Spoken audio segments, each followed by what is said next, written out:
네, 민주당의 검수완박 법안을 저지하기 위한 국민의힘의 무제한 토론 필리버스터가 어제 자정 6시간여 만에 종료됐습니다.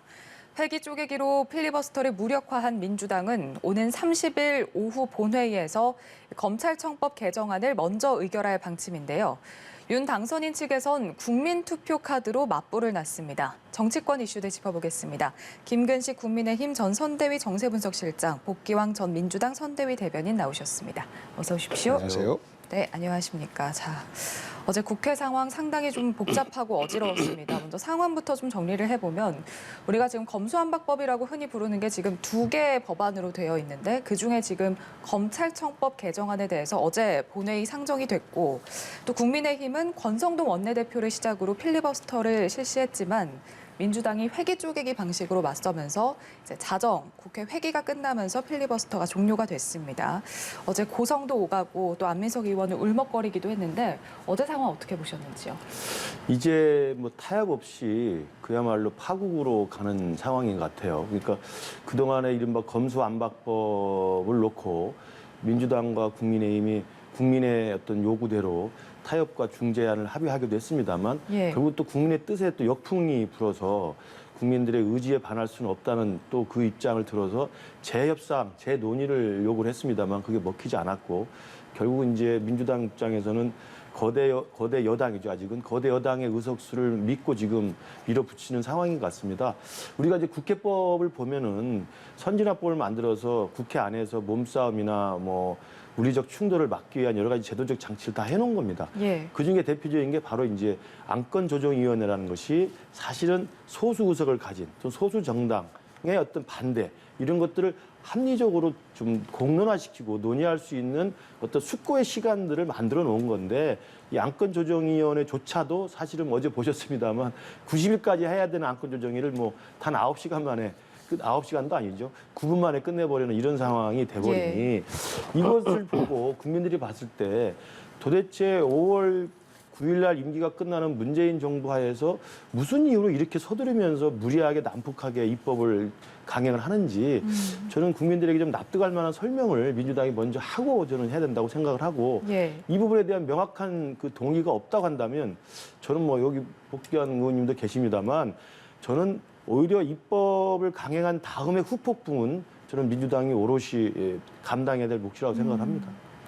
지금 상황에서 국회 안에서 국민의힘이 물리적으로 막을 수 있는 방법은 지금 없습니다. 없는 거죠? 예, 없습니다. 뭐 물론 물리적 충돌이나 무력을 쓴다든지 뭐 본회의장 들어가서 뭐 점거를 한다든지 의장석을 또 뭐 차지한다든지 이런 식의 충돌은 뭐 할 수 있겠습니다만 이제 국민들이 그런 식의 물리적 충돌이나 이 몸싸움은 볼 수가 없는 거거든요. 그래서 아마 뭐 실제로 제도상으로는 거대 여당이 의석수를 가지고 밀어붙일 경우에 이걸 막을 방법은 없고요. 안건조정위원회뿐만 아니라 필리버스터라는 것도 사실은 전 세계적으로 민주주의 국가에 있는 그 야당의 반대의 어떤 의견들을 합법적으로 설명할 수 있는 제도적 장치인데 이것마저도 이른바 회기를 끝내는 방식으로 해서 끝내버리니까 저는 국민들 입장에서 보면 왜 이렇게 서두르는지 이제 그 부분에 대한 좀 설명이 좀 필요하다고 봅니다. 자, 이제 앞으로 이제 국회법상 가장 빠른 날인 30일에 이제 본회의가 열리고 검찰청법 개정안은 이제 즉시 표결에 붙여지게 됩니다. 자, 그리고 또 나머지 검수완박 법안 중 하나인 형사소송법 개정안이 그날 상정이 되고 그다음에 같은 절차를 통해서 5월 3일 표결을 해서 마무리한다. 지금 이게 민주당 계획인데 자, 어떻게 보세요? 그에 따른 좀 부작용 뭐 이런 좀 입법 독주라는 비판도 나오고 있거든요. 30일 날 첫 번째 안건을 검찰청법을 통과를 시키고 그다음에 다시 또 회기 조정의 건을 또 올릴 겁니다. 그래서 이제 하루 다음번 임시국회를 또 결정을 하고 하고 이제 세 번째 형사소송법에 대한 필리버스터를 또 진행을 할 것인데 그러면 이제 5월 3일이면 사실상 절차가 다 끝나게 되면 5월 3일 국무회의에 올리는 것까지는 시기적으로는 뭐 큰 무리는 없어 보입니다. 국회라는 것이 그렇습니다. 만장일치로 합의되면 얼마나 좋겠습니까? 서로 박수 치는 것이죠. 근데 보통 보면 100개의 법안이 있다면 99개 정도의 법안 같은 경우에는 서로 비쟁점 법안이고 민생 법안이고 하기 때문에 거의 뭐 만장일치 소위도 이렇게 통과가 돼요. 그런데 안건조정위원회라고 하는 의미는 이제 두 가지 의미를 갖습니다. 하나는 소수자들 또 다양한 의견이 있을 때 이것을 가지고 최장 90일까지의 시간을 갖고 토론을 해봐라 라는 취지가 있는 것이고 또 예. 한편으로는 이것이 소수의 발목 잡기로 인해서 의사일정이 진행되지 않기 때문에 안건 조정위를 통해서 이것에 대한 결정을 내려달라라는 두 가지 의미가 함께 있는 겁니다. 그래서 이번 안건 조정은 우리가 약 20년 가까이 수사권, 기소권 분리에 대해서 국민들이 토론을 했었고 특히 문재인 정부 들어서는 기소수사 분리에 대해서 사실상 철학으로 삼고 있었고 이 정부 들어서 가장 어려웠던 측면이 바로 검찰개혁이었고 검찰개혁에 대한 어떤 후폭풍 뭐 이런 것들 때문에 사실상 보면 지금 이제 검찰총장 출신 검찰개혁에 반대했던 검찰총장 출신이 이제 대통령이 되었던 것인데 저희들은 이런 어려움을 개혁의 어려움이라고 생각합니다. 지금까지 우리가 해방 이후에 여러 가지 개혁 과제들, 군사 독재를 극복하고 그리고 많은 민주주의의 내용들을 채워나가고 하는 과정에서 국정원법 하나를 처리하는데도 굉장히 어려웠지 않습니까? 보수 정당에서 계속 반대를 했었고 그들은 또 거기에 있는 법을 이용해서 국내 정치 사찰에 활용을 했었고 그럼에도 불구하고 저희 노무현 대통령 때는 그 법이 있음에도 불구하고 활용하지 않았어요. 그래서 문재인 정부에서 어렵게 그나마도 탄핵 정국이 조성되지 않았으면 그 법도 못 바꿨을 겁니다. 그것을 바꿨어요.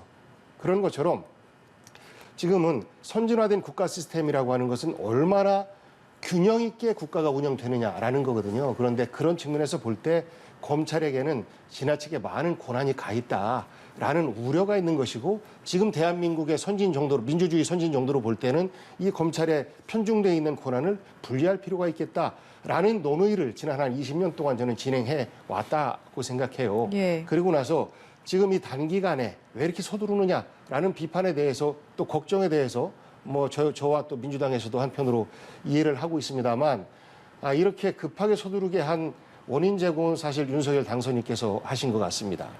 스스로 지난 선거 기간 동안 검찰의 권한을 더 줘야 된다라는 취지의 말씀을 여러 차례 하셨었거든요.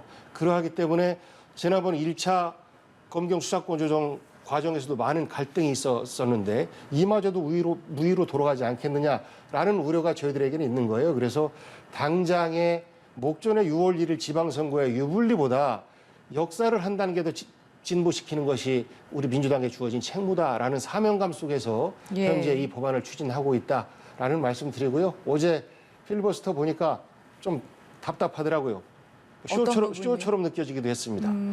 6시간 좀 넘는 시간이 물론 주어졌지만 그 기간 동안 정말로 국민의힘에서 결기 있게 반대를 한다면 사실 한 분이 6시간 40분 정도 다 활용해도 부족한 시간이에요. 그런데 저도 그 사전에 좀 들었거든요. 서로 양당이 합의해서 두 명, 한 4명 정도로 해서 끝낼 거다라고 하는 것은 저는 권성동 대표가 합의 안을 깼지 않습니까? 근데 합의안 그 자체가 크게 문제가 없다. 왜? 보안 수사권을 남겨뒀기 때문에 라는 이야기를 했었어요. 노골적으로.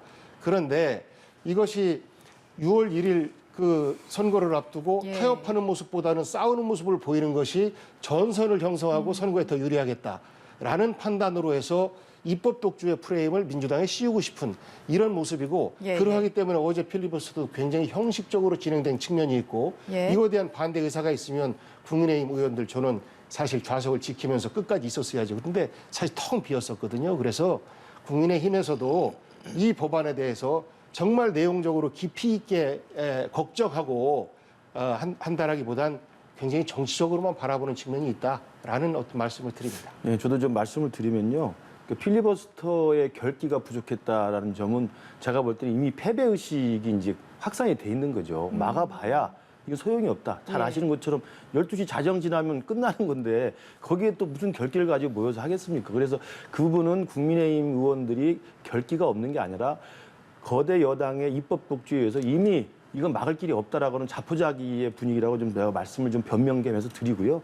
이제 그럼에도 불구하고 말씀하신 내용 중에 제가 조금 반박을 좀 드리면 안건조정위원회가 물론 소수의 의견이나 야당의 반대를 보장해주는 숙고의 시간 플러스 발목 잡기를 또 막기 때문에 90일로 상한선을 정해놨죠.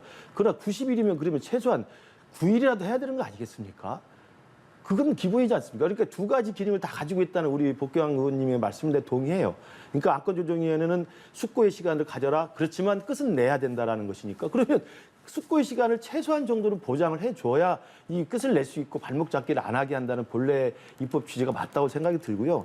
그리고 또 하나는 저는 합의안을 이제 우리가 깼다는 것으로 이제 말씀을 하시는데 그 부분에 대해서는 권성동 원내대표도 죄송하다고 이야기를 했습니다. 그러니까 여야가 합의해서 의원총회까지 다 한 걸 다시 무위로 돌리는 것 자체는 저도 굉장히 큰 전략적 미스라고 생각을 합니다.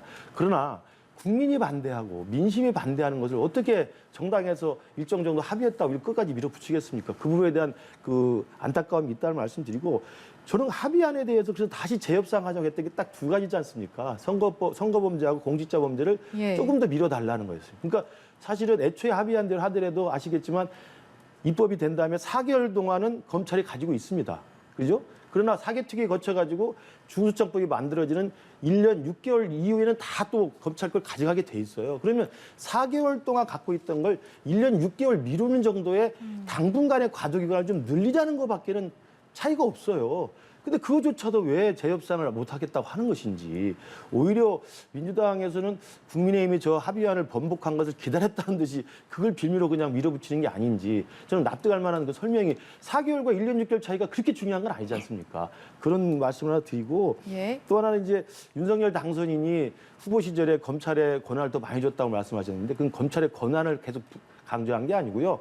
검찰의 독립성을 주장한 겁니다. 잘 아시지만 윤석열 당선인이 검찰총장 시절에 살아있는 권력, 특히 이제 법무부 장관과의 이 갈등 속에서 정치적인 자산을 키운 사람 아닙니까? 그렇기 때문에 검찰은 권력의 도취를 봐서는 안 된다. 검찰 스스로 권력으로부터 독립된 그런 중립성을 가져야 된다는 점에 대해서 절박함을 느끼기 때문에 그런 의미에서 검찰의 독립성을 강조한 것이지 예. 검찰의 권한을 줄여야 된다는 점에서는 윤석열 당선인도 저는 같은 생각이라고 봅니다. 그동안 윤석열 당선인께서는 검찰총장 시절에는 정부의 검찰개혁 방향이 찬성한다라고 사실 총장이 되신 거예요. 그런데 총장 되고 나서는 영 반대의 길을 걸어왔거든요. 그래서 형식적으로는 검찰의 독립을 강화한다라고 보지만 결국은 무소불위의 검찰을 만들겠다라는 말로 이렇게 바꿔서 들릴 수가 있습니다. 그리고 그런 말도 있었지 않습니까? 검사들회에서 노골적으로 어디 5년짜리 정권이 들어서서 우리 검찰의 권한에 대해서 좌우 뭐 가타부타 말을 하느냐 이런 말도 노골적으로 했었어요. 그런 기억들을 우리는 하고 있기 때문에 현재 있는 검찰의 권한을 어쨌거나 국민의 시각에서 통제 가능한 수준으로 만들어 놔야 된다라는 역사적 사명이 있는 것이고 그 말씀하신 선거사범과 그리고 공직자 수사에 대해서 박홍근 대표가요 어제 그 회담이 있었지 않습니까? 받겠다고 했어요. 선거사범에 대해서 동의한다. 저 국민의힘 안 받겠다라고 했는데 그거에 대해서도 거부를 했던 겁니다. 이 협상 과정을 보면 그러하기 때문에 재협상을 깨는 부담을 안고도 국회에서 대치 전선을 만들어내야 되는 것이 저는 국민의힘의 전체 전략이었다. 그러하기 때문에 불가피하게 박병석 의장께서는 외교 일정까지도 미국의 하원 의장과의 외교적 결례까지 무릅쓰면서 중재안을 만들어냈고 사실 마지막에 이제 임기도 한 달 남으셨거든요. 얼마나 가슴을 쓸어 내렸겠습니까? 그래도 마지막으로 파탄을 막았다라고 했는데 이것을 며칠 만에 바로 또 뭐 그 한동훈 법무부 장관의 전화를 이준석 대표가 받고 했다. 뭐 이런 말까지 들으니까 굉장히 자괴감까지 들었을 것이고 그리고 이미 공공연하게 중재안에 대해서 협조하는 정당이 요구하는 대로 의사일정을 끌어가겠다라고 사전 약속을 하셨던 거기 때문에 지금의 일정은 이렇게 진행되고 있다라는 알겠습니다. 말씀입니다. 자, 그리고 여기에서 이런 지금 논의 과정 속에서 윤석열 당선인 측이 이제 어제 좀 갑작스럽게 나온 얘기입니다. 이제 검수완박법에 대한 국민 투표를 언급해서 좀 화제가 됐거든요. 이게 지금 6일 지방선거와 함께 치른다면 큰 비용도 들지 않을 것이다 이렇게 말을 했는데 지금 선관위에서는 현행법상 국민 투표는 불가능한 상황이다 이렇게 밝혔습니다. 이게 지금 어떻게 되는 건지 이게 지금 검토를 하지 않은 상태에서 좀 즉흥적으로 나온 얘기인지 어떻게 보셨는지요? 어제 장제원 비서실장이 그걸 이제 공개적으로 입장을 표명을 했고 그 내용을 당선인에게 보고를 하겠다라고 이야기를 했기 때문에 최종 만약에 그 부분을 시행하겠다 한다면 그 당선인의 결정이라고 생각을 합니다. 만약에 결정이 되면. 왜냐하면 이제 5월 10일부터는 윤석열 정부의 임기가 시작이 되기 때문에 그 전에 강행을 해서 이런 검수완박법이 통과가 된다면 그 부분을 지금 물리적으로나 제도적으로 막을 방법이 없다고 친다면 예. 새로운 새로운 정부가 들어서서 그러면 이게 대한 정치적인 어떤 국민적 판단을 한번 맡겨보자라는 의미에서 아마 국민투표라는 카드를 꺼내든 것 같은데요. 저도 얼마나 지금 답답했으면 그런 것까지 생각을 했을까라는 안타까움이 있고, 그러나 현실적으로는 이게 실현 가능할 수준까지 갈 수 있을지. 예. 그러니까 실제 윤석열 정부가 등장을 해서 이걸 6월 1일 지방선거에 이미 입법이 끝나버린 이 검수완박법을 옳으냐 그르냐의 문제로 국민투표에 붙이는 것이 어느 정도의 현실 가능성이 있는지, 그리고 어느 정도의 정치적인 실익이 있는지는 좀 더 면밀한 검토가 필요하다고 생각을 하고요. 예. 지금까지 대한민국 헌정사상 개헌안을 국민투표한 것 외에는 사실 정책을 가지고 국민투표 해본 적은 없습니다. 예. 그건 정치적 의미를 갖는 중간 평가거나 어떤 정권에 대한 평가의 의미가 또 굉장히 강하기 때문에 위험 부담도 있고요. 그래서 예. 저는 지금의 여론을 보면 민주당의 이런 검수완박법에 대한 입법 독주에 대해서 국민들이 반대론이 높긴 합니다만, 이것을 6월 1일 지방선거에 국민투표에 같이 붙여서 한다는 것은 그 정도로 지금 국민의힘은 정말 카드가 없기 때문에 정치적으로 정말 절박한 상황에서 꺼내든 일종의 고려사항이라고 보고, 제 개인적으로는 그게 예. 현실적으로 가능할지는 제가 그렇게 높아 보이지는 않습니다. 지금 뭐 현행 국민투표법이 헌법재판소의 헌법 불합치 판결로 효력이 상실했다, 이게 지금 선관위의 입장인데, 자, 지금 6월 1일 지방선거와 함께 치르게 되면 일단은 이 법을 개정을 해야 되거든요. 자, 지방선거와 함께 투표를 치르기 좀 물리적으로 시기가 좀 어렵지 않겠느냐 싶기도 한데 어떻게 보세요? 예, 그 불합치되는 과정을 보면 2016년 말로 해서 효력이 정지가 되는 것이고, 불합치이기 때문에. 예. 그래서 선관위에서 바로 개정에 대한 의견을 냈는데, 이것 또한 각 정당별로 투표에 유리하냐 불리하냐의 이 계산을 합니다. 그런데 그 재외 국민들이 대부분 좀 젊은 분들이 많으시고, 예. 이 성향이 상대적으로 민주당에게 유리하지 않겠느냐라는 판단을 그 국민의힘 전신당에서 내린 것 같아요. 그러다 보니까 국민투표법 개정에 대해서 계속 늦추고 있는 것이고, 지난 2018년 문재인 대통령께서 개헌을 제안을 했지 않습니까? 이 개헌 투표를 하려면 또 국민투표를 해야 되는데, 그러기 위해서는 이 국민투표법을 손질해 달라라고 임종석 비서실장이 직접 나서서 호소를 했었어요. 그럼에도 불구하고 처리를 안 했습니다. 그래서 박병석 국회의장께서 현재 나와 있는 헌법 불합치 일부 위헌 결정에 나와 있는 법안들에 대해서 각 상임위와 정당에서 빨리 처리를 해달라라는 공문까지 다 보냈어요. 그런데도 불구하고 뭐 이건 시급한 것도 아니고 하고 들여다보지 않았습니다. 그래서 결국은 국회의 어떤 그 자기 역할에 대한 혜택이라든지 어떤 정치적 판단에 의한 어떤 뭐 혜택 뭐 이런 것들이 좀 있어 보이는데, 예. 법률적으로 일단 안 되는 거다. 그리고 그런 검토 없이 장제원 비서실장이 이런 말을 했다면 그건 정말 무능한 것이죠. 그리고 비서실장은 현직 의원과 당선인 비서실장은 좀 엄연히 다릅니다. 당선인 비서실장은 당선인의 의중을 정제돼서 국민들에게 전달하는 역할을 해야 되는 건데, 이것이 만약에 자기가 국회의원 신분이다라는 것으로 착각하고 얘기를 했다라고 하면 당선인 비서실장 얼른 그만두셔야죠. 이렇게 무책임하게 제안을 해서는 안 될 것 같고, 만약 이것이 조율수에서 나온 말씀이다라고 하면 여전히 국민투표도 정략적으로 바라보고 정략적으로 국민에게 마치 우리에게 도덕적 우위가 있고 국민적 어떤 민심의 우위에 있다라는 것을 홍보하기 위한 이러한 수단으로 활용하는 것 아닌가, 너무 얕아 보인다라고 생각합니다. 그럼 장제원 비서실장의 이 발언이 윤 당선인의 의중과는 전혀 관계없는 좀 독자적인 발언이었다, 이렇게 보시는 건가요? 저는 뭐 그렇게는 생각하지 않습니다. 왜냐하면 상식적으로 비서실장의 말은 당선인의 의중과 어긋날 수가 없는 거거든요. 뭐 옛날에 그런 말이 있었지 않습니까? 요즘은 뭐 다른 모습들도 왕왕 튀는 참모들이 있으니까 다르긴 합니다만, 비서는 귀는 있어도 눈은 있어도 입은 모시는 분에게 보고할 때만 쓰는 것이다. 그리고 모시는 분을 위해서 말할 때만 여는 것이다. 라는 말이 있었습니다. 저는 그런 측면에서 볼 때 예. 장제원 비서실장의 이 제안은 매우 부적절하고, 또 이것을 또 옳다구나 해서 국민의힘에서 홍보의 어떤 그 수단으로 쓰는 것 또한 별로 좋아 보이지 않는데, 우리 김근식 의원님 예. 말씀하시니까 저는 뭐 상대적으로 합리적인 분들께서는 이거 그런 말을 왜 해? 라고 내부에서도 아마 걱정하시는 분들이 계시지 않을까 싶어요. 알겠습니다. 이제 우리 박대한 대변인께서 말씀해 주시니까 저도 그 부분은 장전 비서실장이 아마 어제도 그 당선인에게 보고하러 간다라고 하면서 이야기를 했던 거니까, 제가 이렇게 판단하기에는 그 윤석열 당선인의 뜻은 전혀 아닐 것이다라는 생각이 들고요. 예. 왜냐하면 이것에 대한 면밀한 검토를 한 다음에 결정을 해야 되는 것이기 때문에 그렇다면 장전 비서실장이 개인적인 하나의 카드로서 생각했던 그 고려 사항이 아니었나 싶고 그것은 예. 우리 대변인 말씀하신 것처럼 그걸 미리 공개하는 것은 적절치 못한 거라고 생각을 합니다. 그리고 이게 아까 제가 말씀드린 법률적으로도 일단 절차상 굉장히 복잡한 예. 넘어야 될 과제가 있고 두 번째는 그렇다고 해서 6월 1일 날 지방선거에 투표를 붙여서 반대론이 많다고 해서 확인된다고 해도 뾰족한 방법이 없습니다. 국민투표의 효력이 그럼 어떤 수준까지 그럼 입법을 새로 할 것인가? 그렇죠. 이건 또 법에 또 없는 거거든요. 예, 예. 저는 그런 의미로 보면 저는 장전 비서실장 그 특유의 그 민주당의 이런 입법 독주에 대한 본인의 어떤 결기 이런 것들을 한번 보여주기 위한 그 고려 중에 하나로서 튀어나온 게 아닌가 싶고 현실적으로는 좀 현실적으로는 뭐 그렇게 가능하다고 생각하지는 않습니다. 한 예. 예를 하나만 짧게 말씀드리면 지난번에 행정수 특별법 위헌 나왔을 때 이때 이 국민투표의 대상, 투표에 묻혀야 한다라는 말까지 있었는데 이게 국민투표 대상이 되느냐 할 때 이 부분이 국가 안위에 심대한 영향을 미치는가에 대한 판단을 해봐야 된다라고 해서 안 될 가능성이 높다라는 것이 그때 당시에도 사실 주요 의견이었었습니다. 예, 알겠습니다.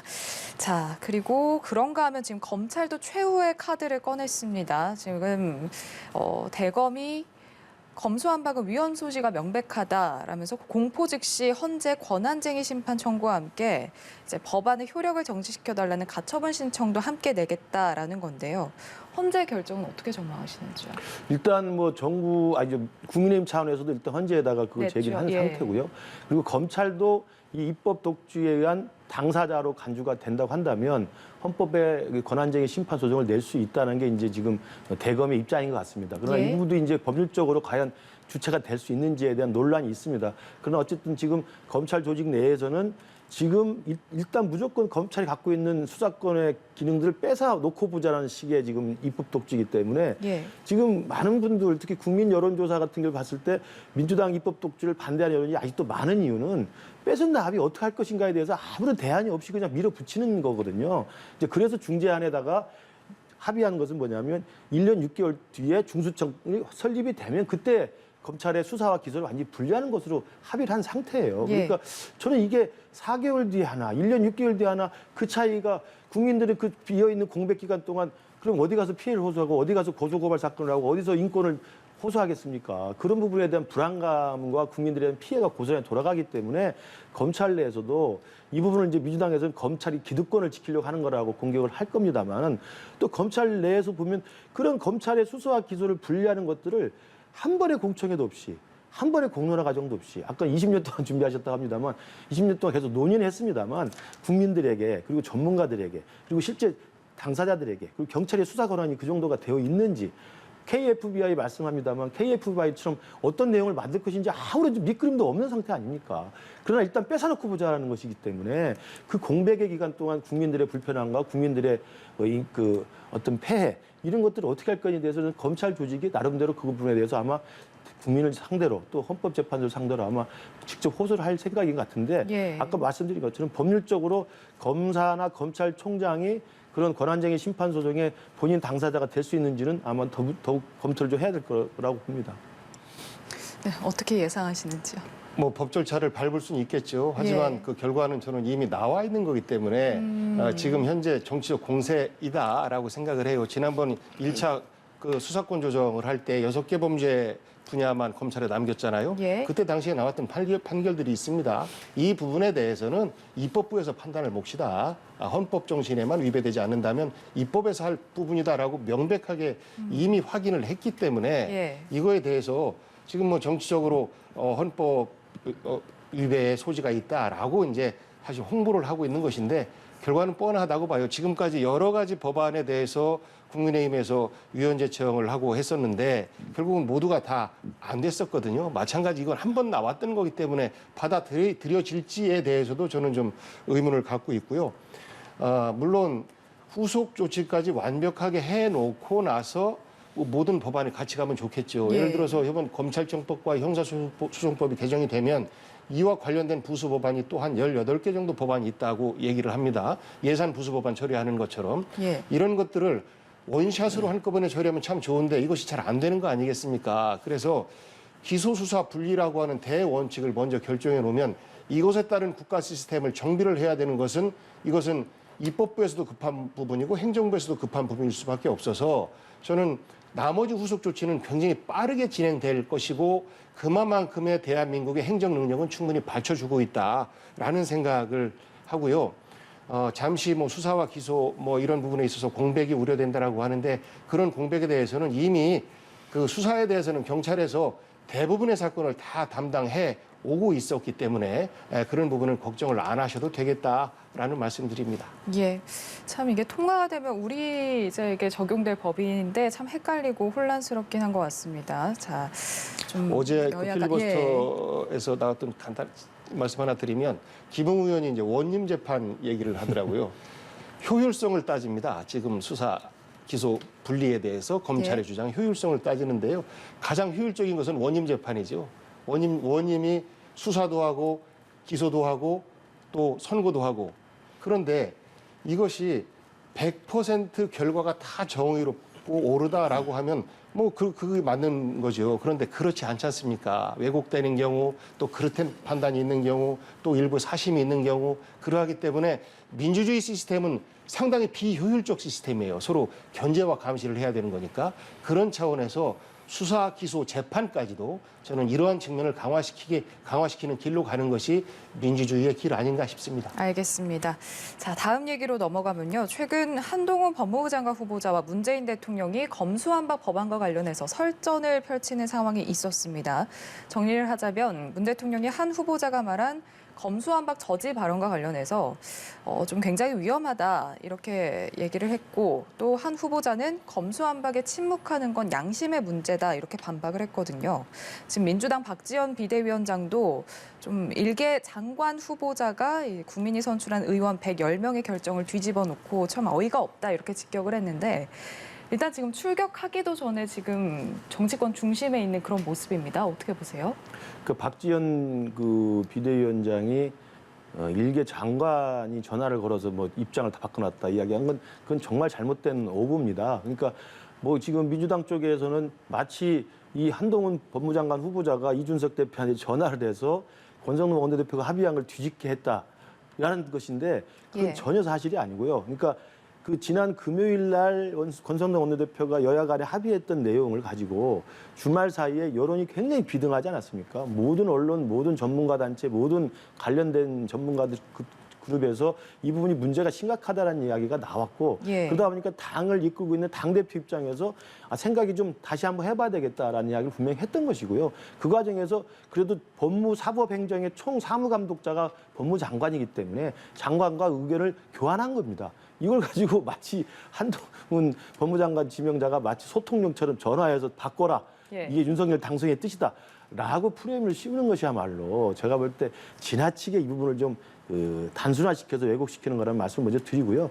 두 번째는 한동훈 법무장관 후보자가 이야기를 할 수 있다고 봐요. 왜냐하면 자기가 관할하는 법무부에 관련된 중요한 핵심 사안이기 때문에 예. 그건 당연히 자기가 입장을 낼 수 있는 것이죠. 그러나 자기 입장을 내는 방식은 저는 적절치 않다고 생각을 합니다. 이것은 인사청문회가 예정이 돼 있기 때문에 인사청문회에서 당연히 민주당 의원들 공세를 할 것이고 국민의힘 의원들 의견을 물을 겁니다. 그러면 법무장관 후보자로서 자신이 법무장관으로서 사무감독을 해야 될 검찰청 조직의 앞으로의 방향에 대해서 의견을 내는 건 당연한 의무이죠. 예. 그러나 그것을 지금처럼 여야가 한판 붙고 있고 특히 중재안에 합의까지 된 상황에서 어떤 의견을 이렇게 내가지고 이것이 오히려 여야 간의 어떤 갈등과 불씨를 더 확대시키는 그런 역할을 했다고 한다면 조금 신중치 못한 처사가 아니었나 생각이 듭니다. 그러나 분명히 네. 입장을 낼 수 있고 그 입장에 저는 전적으로 동의한다고 생각합니다.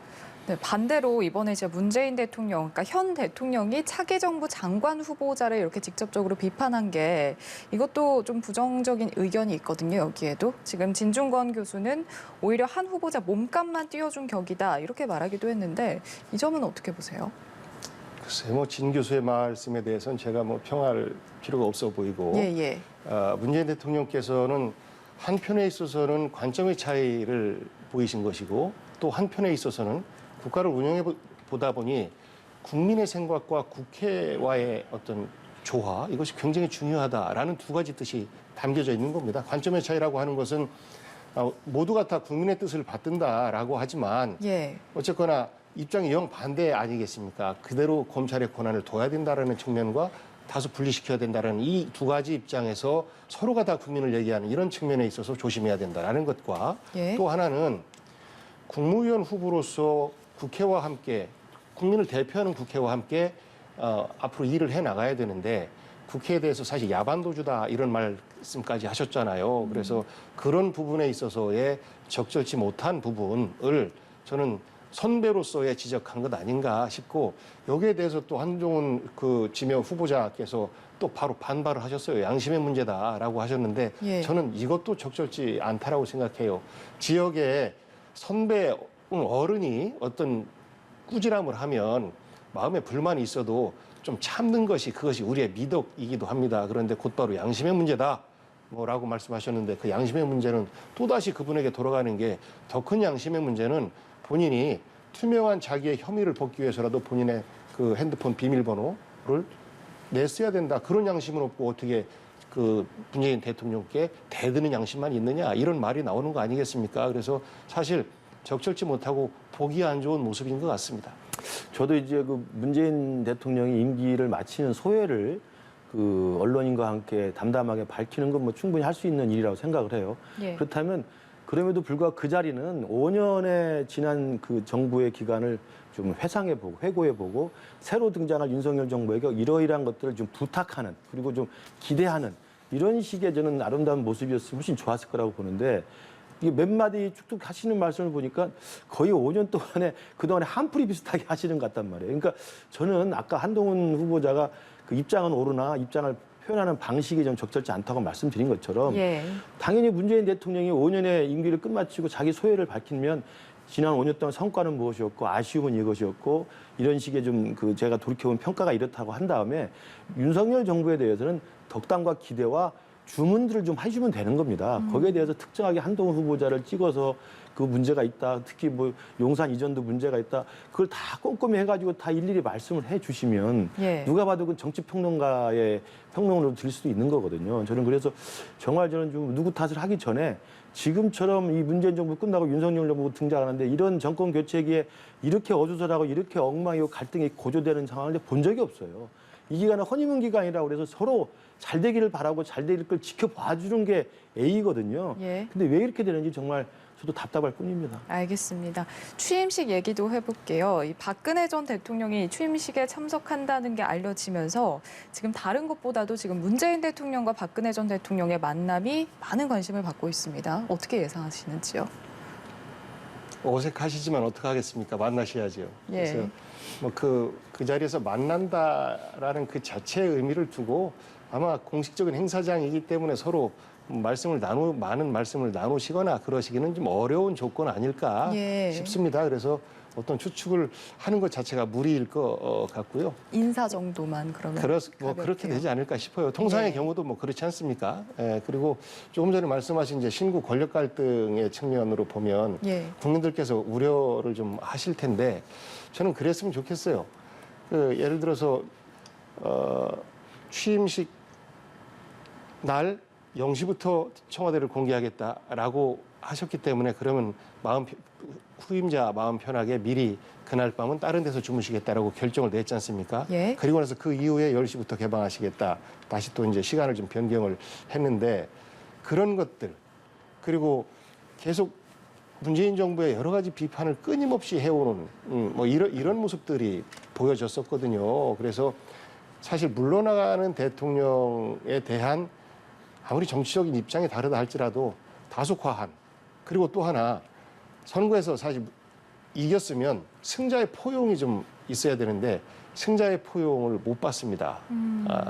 사실 민주당께 협치를 제안을 하고 이재명 후보에게 고생하셨다. 다 털고 미래를 위해서 함께 고민하자라는 이런 품을 좀 보여주셨으면 덜 힘들었을 텐데 당선되고 곧바로 6월 1일 선거 모드로 국민의힘이 전환을 하는 모습처럼 보였습니다. 그러다 보니까 갈등의 크기가 좀 커 보이는 것이 저로서는 굉장히 안타깝습니다. 예. 자, 그 윤 당선인 대선 경쟁자였던 말씀하신 이재명 고문이나 유승민 전 의원 초대는 지금 제외가 됐거든요. 물론 이제 박주선 위원장 같은 경우는 전례가 없었다. 뭐 자칫 잘못하면 패배에 대한 아픈 상처를 상기시키면 그 우려가 아닐 수 없다 이렇게 밝혔는데, 자, 초대를 안 한 점에 대해서는 어떻게 보시는지요? 뭐 이제 대통령 취임식 준비위원회에서 그동안에 했던 매뉴얼들이 있지 않겠습니까? 그 관례에 따라서 한 거라고 보고요. 그러나 이제 그 관례 그러면 이제 초청은 사실 뭐 수만 명을 초청하기 때문에 예. 뭐 우리 대변인이나 저도 초청 대상에 들어가죠. 그러나 이제 일반인으로서 초청해서 하는 거하고 적어도 이제 전직 대통령이나 전직 대통령의 그 가족이나 유족들 같은 분들은 이제 모시면 공식적으로 또 자리가 배치가 되지 않겠습니까? 예. 그러면서 보면 뭐 유승민 전 의원이나 이재명 전 후보 같은 경우 관례상으로는 공식 초청 대상이 아닌다고 하더라도 예. 그렇다고 일반인으로 모셔가지고 앉으라고 할 수는 없잖아요. 그렇기 때문에 아마 고민 끝에 초청 대상에서는 뺀 게 아닌가 뭐 이렇게 생각이 들고, 이 부분도 뭐 저는 자세한 내용은 제가 잘 듣지 못했습니다만 예. 대통령 취임식 준비위원회에서 관례와 그다음에 효율성과 그다음에 실제 그 두 분에 대한 애우 차원에서 아마 고민한 결과가 아니었나 싶습니다. 알겠습니다. 자, 그리고 문재인 대통령의 마지막 시험대로 꼽히고 있는 게 지금 석가탄신일 특별 사면 문제인데, 지금 여러 인사들이 사면론에 오르고 있습니다. 이명박 전 대통령, 김경수 전 지사, 이재용 삼성전자 부회장 등. 자, 어떤 결정을 할 거라고 예상하시는지요? 모르겠습니다. 네. 이 사실 그동안 사면이 있으면 굉장히 비밀스럽게 진행이 됐었는데 예. 지금 날짜가 얼마 안 남아서 지금쯤이면 법무부에서 그 사면 그 위원회에서 이미 후보자들을 두고 기준을 정하고 이미 대상자들을 선정하는 작업이 한참 진행 중일 텐데 예. 아직 못 들었거든요. 그래서 이것이 현재로서는 이제 언론에서 여러 각계의 원로들의 어떤 제안이 있었기 때문에 예. 기정사실화시키고, 그리고 또 재계에서는 이재용 삼성 부회장의 사면 이런 것까지도 부각시키면서 가능성이 커 보인다라고 보는데, 사실 정치적 상황으로 볼 때는 가능성이 굉장히 약한 상황이거든요. 그래서 예. 저로서는 쉽게 예단을 하기가 좀 어렵습니다. 예, 말씀하신 대로 지금 재계, 뭐 종교계에서 여러 요청이 있었던 상황인데, 문재인 대통령이 어떤 부분을 가장 고심하고 있을 거라고 보세요? 사면권이라는 것은 대통령이 국민 통합 그리고 정치 화합 이런 것을 위해서 할 수 있는 일종의 예외적인 권한이거든요. 그러니까 예. 이것은 뭐 자기 친한 사람이니까 봐주겠다, 또는 뭐 자기가 신세를 졌으니까 뭐 그 대가를 제공한다는 의미로 사면권을 남발하거나 남용하는 건 절대 있어서는 안 되고요. 대통령의 부여된 사면권의 본래 취지대로 국민 통합과 국민 화합이라는 차원에서 필요한 일이 있으면 할 수 있다고 봅니다. 그래서 지금 거론되는 이명박 전 대통령이나 이재용 회장 같은 경우 사실은 경제적인 어떤 그 필요성이라든지 또 정치적 화합의 필요성이면서 저는 굉장히 또 필요가 있다고 생각을 해요. 예. 그다음에 이제 전직 대통령이 지금도 감옥에 있는 것 자체가 정치 통합의 차원에서는 굉장히 우리로서는 불행한 일이기 때문에, 그리고 이재용 회장 같은 경우 열심히 뛰어다니면서 글로벌 기업으로서 삼성을 더욱더 발전시켜야 되는데 이게 지금 사면이 안 돼가지고 사실은 활동의 제약이 굉장히 많거든요. 예. 투자를 결정하지도 못하고 있고, 그래서 그런 부분에 대해서는 대통령이 고민이 들어갈 수 있으나, 제가 볼 때는 그런 대통령이 고유한 사면권의 애초에 취지를 생각한다면 정경심 교수 같은 경우가 들어가는 건 저는 정말 부적절하다고 생각합니다. 알겠습니다. 자, 그런가 하면 지금 윤 당선인은 광폭 행보를 하고 있는데, 자, 배우 이정재 씨와 그리고 쇼트트랙 금메달리스트 최민정 선수 등 문화예술체육계 인사들을 초청을 해서 오찬을 함께 했는데 분위기가 굉장히 화기애애했습니다. 자, 역대 정부마다 문화예술계와의 소통 행보에 좀 힘을 썼던 것 같은데 어떻게 보셨는지요? 대통령이 가장 뭐 많이 해야 될 부분들 중에 하나가 많은 사람들 만나고 예. 의견을 듣고 그분들의 그 어떤 요구사항이나 의견들을 수렴하는 게 사실 대통령이 가장 해야 될 일들입니다. 그러면서 보면 지금 이야기 나온 것처럼 지방 일정들을 지금 돌면서 현장을 방문하고 현장에서 민심을 청취하는 이런 경청의 행사들, 예. 그리고 지금 말씀하신 문화예술인들과도 식사를 하면서 그런 프로그램들을 가동해서 의견들을 듣는 건 저는 굉장히 바람직한 거고요. 지금 우리가 그동안 박근혜 전 대통령의 탄핵 사태든지 또 문재인 대통령의 내로남불, 이게 사실 가장 중요한 원인이 불통이었거든요. 예. 민심을 경청하고 많은 현장에서 많은 직업군에 많은 영역에 있는 사람들의 의견을 다양하게 듣는 것이기 때문에 불통을 깨고 소통으로 가는 그런 단계로서의 윤석열 당선인의 행보라고 평가를 한다면 저는 바람직한 행동이라고 생각합니다. 네, 윤 당선인의 이 문화예술계와의 소통 행보 긍정적으로 보시는지요? 뭐 저는 문화예술계뿐만 아니라 다양한 국민들을 자주 많이 만나는 게 좋다. 예. 문재인 대통령께서도 코로나가 오기 전까지는 현장에서 우리 국민과 시민들을 만나는 일을 게을리하지 않으셨어요. 뭐 전혀 각본 없는 만남들을 많이 가졌었고 제가 정부비서관으로 있으면서 그 현장에 직접 찾아뵙기도 하고 거기에는 또 지역 기자분들도 지역에 갈 때는 같이 참석도 하고 했었습니다. 그런데 이제 코로나로 인해서 최근 2년 동안 그런 것들을 못 하다 보니까 방역을 제일 먼저 실천해야 되실 분께서 만약에 뭐 5인 이상 몇 인 이상 이것을 공식적인 대통령이라는 이름으로 하면 안 되니까 그걸로 해서 이제 못해서 불통의 이미지가 굉장히 크게 좀 더 씌워졌는데 지난 초반 3년의 과정은 그렇지 않았다. 아마 기억을 되돌아 보시면 마찬가지일 거예요. 그런 면에서 보면 윤석열 당선자께서 이런 행보를 걷는 것은 당연합니다. 왜냐하면 대통령은 이제 국민의 대표인데 국민들에게 사기를 충전시켜줘야 되는 이런 부분도 있습니다. 예를 들어서 우리가 전쟁 중인데 좀 질 수도 있어요.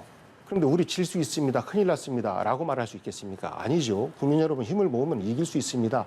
라고 이야기를 해주는 이런 역할이 대통령의 역할이기도 하기 때문에 예. 저는 그런 측면에서 볼 때는 바람직하고 당선 이후에도 뭐 확대해 나갔으면 좋겠다라는 생각을 갖고 있는데 다만 지금 있는 지역 일정을 보면 다소 조금 수수성이 의심이 됩니다.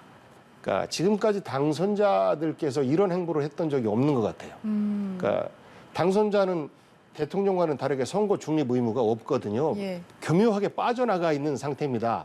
그러다 보니까 각 시도를 방문을 하면서 거기서 던지는 메시지들은 굉장히 그 과거의 선거 때를 회고시키게 하고 이것을 좀 이렇게 그 미래로 보면 6월 1일 날 선거를 연상시키게 하고 그 자리에서 지지자들을 결집시키고 이렇게 하니까 당선자의 일정을 지방선거 도움용으로 하는 거 아니냐 이런 우려들이 있어요. 그래서 예. 저는 비록 당선자라고 하지만 알겠습니다. 예. 그런 오해를 불필요하게 사는 그런 일정에 대해서는 최소화시키는 게 좋겠다라는 말씀을 좀 드리고 싶습니다. 알겠습니다. 여기까지 듣겠습니다. 김근식 국민의힘 전 선대위 정세분석실장 그리고 복기왕 전 민주당 선대위 대변인과 함께했습니다. 고맙습니다. 고맙습니다.